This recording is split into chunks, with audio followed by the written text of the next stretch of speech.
from the Oakwall Studios in Las Vegas, Nevada.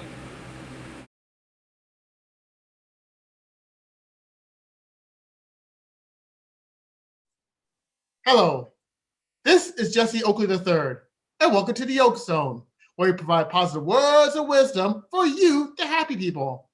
Now, Monday through Friday, I will share with you a plethora of positive words of wisdom on my show, The Oak Zone. But today is Sunday morning, and it is time for the Sunday Morning Chat Series, where I get a chance to interview a plethora of positive people that are making a big difference in their community. Whether they're speakers, they're authors, yoga instructors, animal rescue volunteers, Bitcoin experts, organ donors, you hear if they're doing a good thing for the community, you'll hear from them here on the Sunday Morning Chat Series. And today, we got ourselves a fantastic show. Now, many of you heard that I have done some interviews in the past about public speakers and professional speakers here and there. And some of you are also know that I'm involved with Toastmasters, and one of my passions is speaking. And each professional speaker have different stories on how they came up and where they are right now. And for today's episode, I have an awesome professional speaker that I'm looking forward to interviewing. So please help me welcome none other than Mr. Rich Hopkins. Hey, Rich, how's it going? Hey, Jesse, it's going great. All right, fantastic. And without any further delay, let's chat. All right, All right, I'm now ready. let's do it. Come on, bring it, bring it. I'm going to bring it. All right. All right. Now, how did you get your start in public speaking? The first time I tried to do major public speaking was in junior high when I had to give a book report, but an oral book report in front of the entire room. And it panicked me so much that I wasn't able to actually say anything. And I ran out of the room. That's my first experience with major public speaking. Wow. But luckily for me, it didn't end there. Oh, wow. The journey kept going. Oh, my goodness.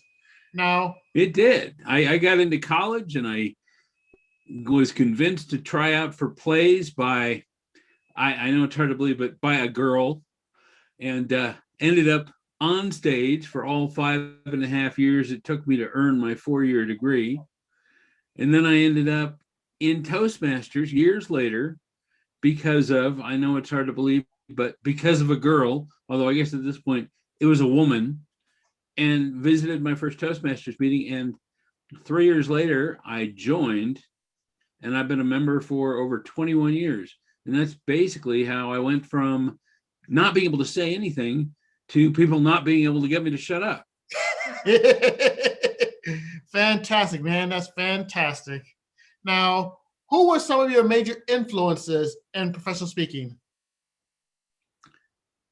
Well, I've had a lot over the years. I mean, it always starts with those people that are close to you. You know, my drama teacher, Dr. Daryl Alexander at Oklahoma Christian University, he was an inspiration for me because he was the first person who introduced me to the concept of making somebody cry just by the tone of your voice as you read the ingredients on the back of a Cheerios box. So he was one of the first people that showed me the power of voice. Yeah, and then I had people in Toastmasters, like my mentor, Billy Jones, Susan Bear, a past district governor, Tom Cantrell, my coach, who for District 15 went to region several times back in the 90s, and he helped coach me, eventually getting me onto the world championship stage. But then you get out of Toastmasters, and you've got the Zig Ziglars, who I had read a lot about, but never really thought about him as a speaker until later. Brian Tracy, kind of similar. Tom Hopkins. You know, I read their books, but as I got further and further into Toastmasters, I started to study their speaking and use their speaking. Anthony Robbins is another one, as an inspiration for myself, that it didn't have to be just me in Toastmasters. It could be me in the real world. Okay, awesome. Now, what were some of the challenges that you faced in your journey for professional speaking? Well, I've got six major challenges. They're kids. Trying to trying to be a father with six kids and actually try to create a career in public speaking is somewhat challenging, because to really be a successful public speaker, at least pre-COVID, you were traveling all the time. And that was a sacrifice I was never really willing to make. I would do some local public speaking, but I decided to take my professional route more into coaching, where I would work with people over the internet. I could still work with people all over the world that way and help them with their professional speaking while doing the occasional professional speaking gig on my own locally. And then Toastmasters would occasionally fly me around the United States or up into Canada to keynote district conferences. And since when you go there, you can sell your books, technically that's professional speaking, because you're leaving with money. Yes, that you are. Now, what were some of the best moments that you've experienced in your professional speaking career? I'd have to say my best moment was kind of a mixed moment. It was at the 2006 World Championships, where I ended up giving a speech that just went over incredibly well. I got all the laughs I wanted, all the audience reaction. I felt great after giving the speech. And then I won third place, which, if you're competitive at all, third place is just the second loser. So I felt like I had lost this competition, even though I had done something that was incredibly hard to do and earned a lot of respect and a lot of notoriety for that particular situation. And so it was a proud moment, because I felt like I had done the very best that I'd ever done on stage to that point. And in some degrees, the best I've ever done, period, because it's the biggest audience I've had since then, and the most emotionally reactive audience I've had. It doesn't mean it's the best professional moment, because I've had other professional speeches where I've made an impact and I've been able to share important messages, but it's not the same as a competition. It's kind of the difference between figure skating and hockey. Figure skating, you're using all these skills and putting on this fantastic show and hoping for this big blast of energy from yourself and from the audience. In hockey, it's this long, prolonged experience using the same skills, having a different type of goal, but it's not always that instantaneous pow that you get out of a contest in terms of creating this incredible moment for yourself. But in a contest or in real life, both are about creating incredible moments for the audience. And I've had some opportunities with keynotes where I've had people in the audience come up and tell me that they have had those moments. Fantastic. Oh my. Now, let's just say that you meet someone, like any person like myself, who is interested and inspired and amazed with your career as a professional speaker. If you could give any advice to someone that is looking forward to doing a professional speaking career, what advice would you give them? If you aren't willing to sell, don't take it up as a career. You can have a great message. You can become a fantastic speaker. But if you are not willing to tackle the marketing end of it, you will simply be a great speaker at your Toastmasters club and possibly in your hometown. You've got to have the time and take the time. You've got to have the will and use the will to contact people to get yourself on stages. There is no speaking circuit. There is no default place you can go on the internet to get yourself scheduled. You have to chase. You have to go out and hunt to get on stages and to get paid. All right. Now, there are people that are amazed with your story and your journey and the advice that you gave. How can more people know about Rich Hopkins, the professional speaker? Well, they can go to richhopkins.com. That's always the default answer.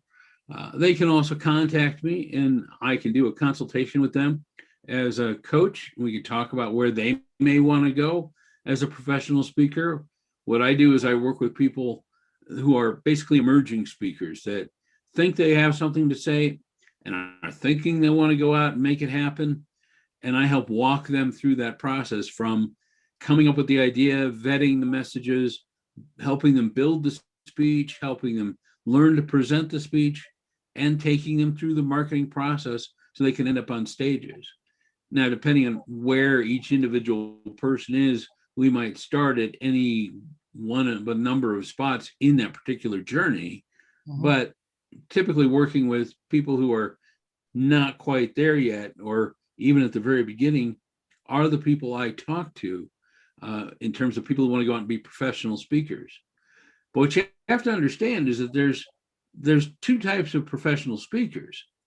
There are speakers that do it professionally and that's their job, but then there are also those who speak in order to make money, but they have another job. Maybe they are a salesman and they go to a Rotary Club to give a presentation based on what they sell. So they aren't getting paid to speak, but because they spoke, they got paid.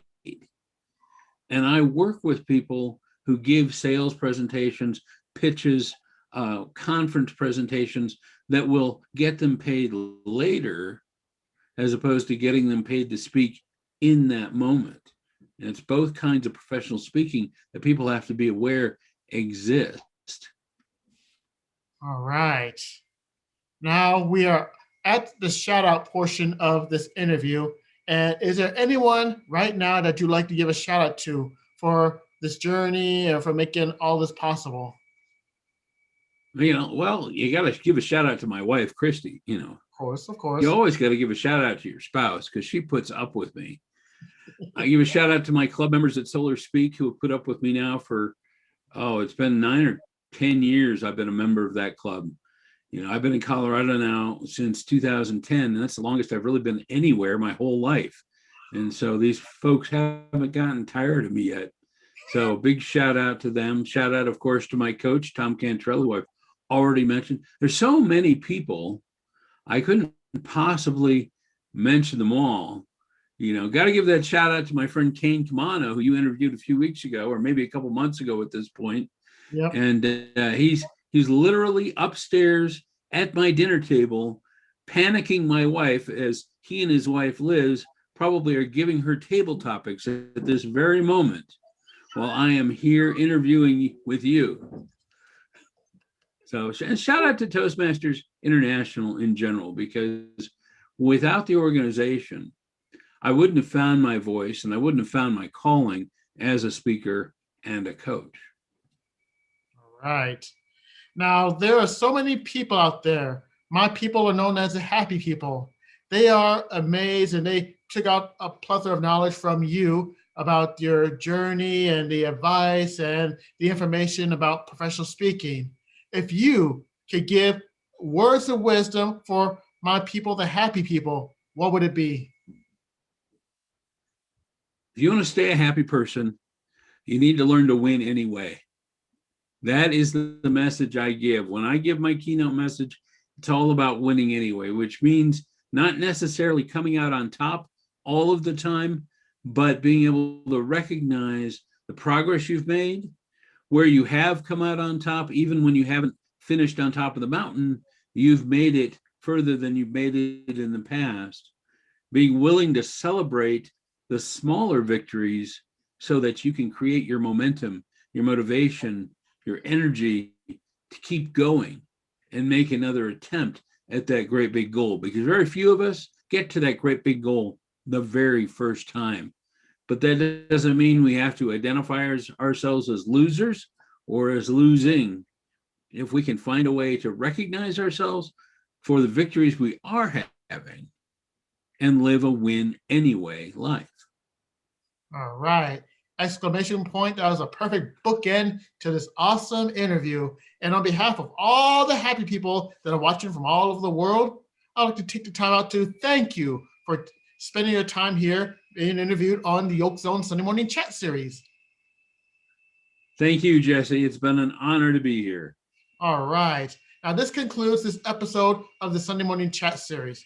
If you want more plethora of positivity, go to YouTube, type in my name, Jesse Oakley III, hit the subscribe button, ring the bell, comment, like, and share these videos with other happy people that you know. And if you are on my YouTube channel, you can also check out the Sunday Morning Chat Series section where I get a chance to interview past guests from making a positive difference in the community, like my friend Rich here. Until next time, happy people, you take care and have a great day. Bye.